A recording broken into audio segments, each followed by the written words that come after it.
सर्वमङ्गलमाङ्गल्ये शिवे सर्वार्थसाधिके शरण्ये त्र्यम्बके गौरी नारायणी नमोस्तुते नारायणी नमोस्तुते।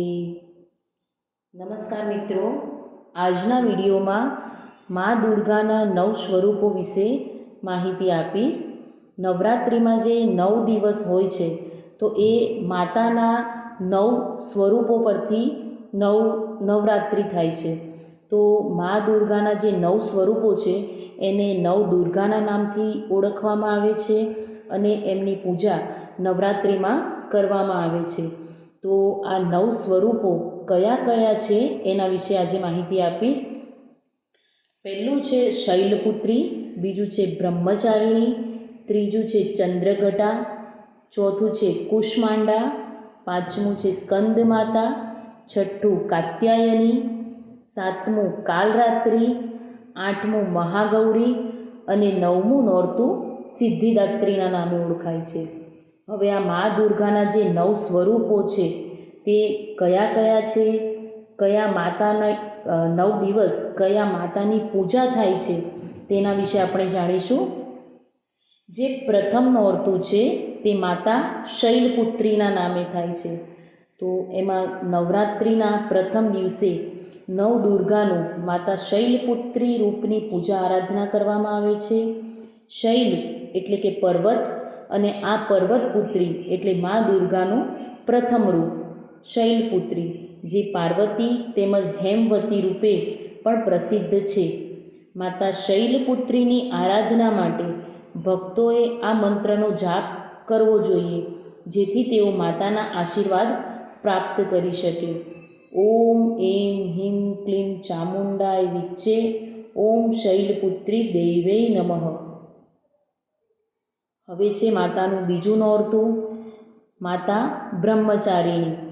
નવરાત્રિના બીજા દિવસે બ્રહ્મચારિણી માતાની આરાધના કરવામાં આવે છે। અહીં બ્રહ્મ શબ્દનો અર્થ તપસ્યા છે। માતા પાર્વતીજીએ શિવજીને પ્રાપ્ત કરવા માટે હજારો વર્ષ સુધી તપસ્યા કરેલી, તેથી તેનું નામ બ્રહ્મચારિણી પડ્યું।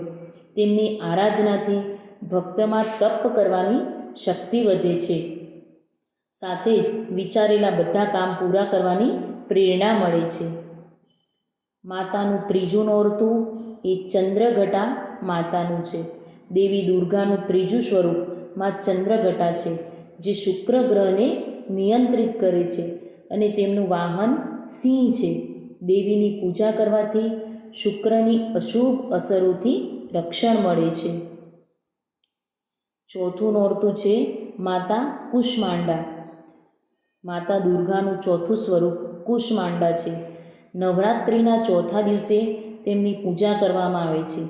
દેવી ભાગવત પ્રમાણે કુષ્માંડા દેવીએ પોતાના ઉદરથી અંડ અર્થાત બ્રહ્માંડ ઉત્પન્ન કર્યું, તેના લીધે દુર્ગાના આ સ્વરૂપનું નામ કુષ્માંડા પડ્યું।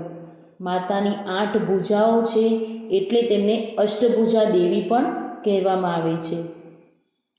માતાનું પાંચમું નોરતું એ સ્કંદ માતા તરીકે ઓળખાય છે। નવરાત્રિના 5મા દિવસે મા દુર્ગાનું રૂપ સ્કંદ માતા દેવીની પૂજા કરવામાં આવે છે। માતાને 4 ભુજા છે, 2 હાથમાં કમળ પુષ્પ ધારણ કર્યું છે અને 1 હાથમાં કાર્તિકેયને ગોદમાં રાખેલ છે। સ્કંદ મતલબ ભગવાન કાર્તિકેયની માતા।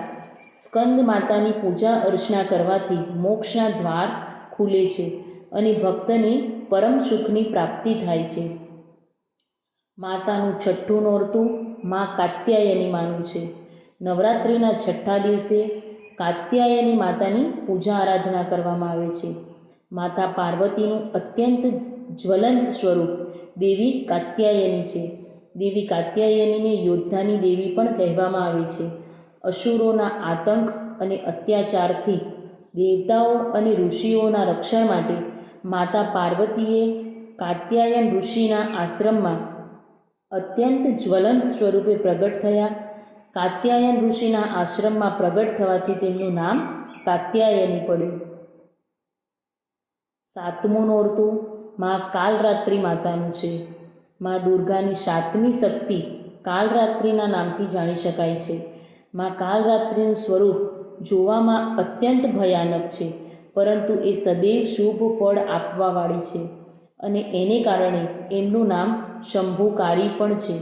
માં શુભ રાત્રિ દુષ્ટોનો નાશ કરવાવાળી છે. દાનવ, દૈત્ય, રાક્ષસ, ભૂત પ્રેત વગેરે માતાનું સ્મરણ માત્ર કરવાથી ભયભીત થઈને નાસી જાય છે. એકવાર ગૌરવર્ણી દેવીને ભગવાન શંકરે કાલી કહ્યું હતું. ત્યારથી કાલી નામે લોક પ્રસિદ્ધ થઈ ગયા. માતાનું 8મું નોરતું દેવી મહાગૌરીના નામે ઓળખવામાં આવે છે. નવરાત્રિના 8મા નોરતે મહાગૌરીની પૂજા કરવામાં આવે છે. જ્યારે માતા ભગવતી તપમાં લીન હતા ત્યારે એમના શરીર પર માટી ચોંટી ગઈ હતી. ભગવાને આ જોયું અને માતાની ગંગાજળ વડે સાફ કર્યા. આથી તેમનો વર્ણ એકદમ ગોરો થઈ ગયો, એટલે તેમને મહાગૌરીના નામે ઓળખવામાં આવે છે. એમની ઉપાસના કરવાથી ભક્તોના બધા પાપ અને ગ્રહ દોષ દૂર થાય છે. અષ્ટમીના દિવસે સ્ત્રીઓ તેમના સુહાગ માટે દેવીને ચૂંદડી પણ ભેટ કરે છે. છેલ્લું નોરતું 9મું નોરતું એ માતા સિદ્ધિદાત્રીના નામે ઓળખવામાં આવે છે. નવરાત્રિની 9મી તિથિ આ તિથિ મહાનવમીના નામથી પ્રસિદ્ધ છે. મહાનવમીના મા દુર્ગાનું 9મું સ્વરૂપ મા સિદ્ધિદાત્રીનું પૂજા અર્ચન કરવામાં આવે છે. માતા સિદ્ધિદાત્રીનું પૂજન કરવાથી ભક્તોના કાર્યમાં સિદ્ધિ પ્રાપ્ત થાય છે અને રોગ અને ભયથી મુક્તિ મળે છે. દેવ, ગંધર્વ, અસુર અને ઋષિ વગેરે સિદ્ધિઓની પ્રાપ્તિ કરવા માટે માતા સિદ્ધિદાત્રીની આરાધના કરે છે. દેવોના દેવ મહાદેવ પણ એમની આરાધના કરે છે. નવરાત્રિના આ અવસર પર આપને માતાજીના આશીર્વાદ મળે. આપને અને આપના પરિવારને મારા અને મારા પરિવાર વતી નવલી નવરાત્રિની હાર્દિક શુભકામનાઓ.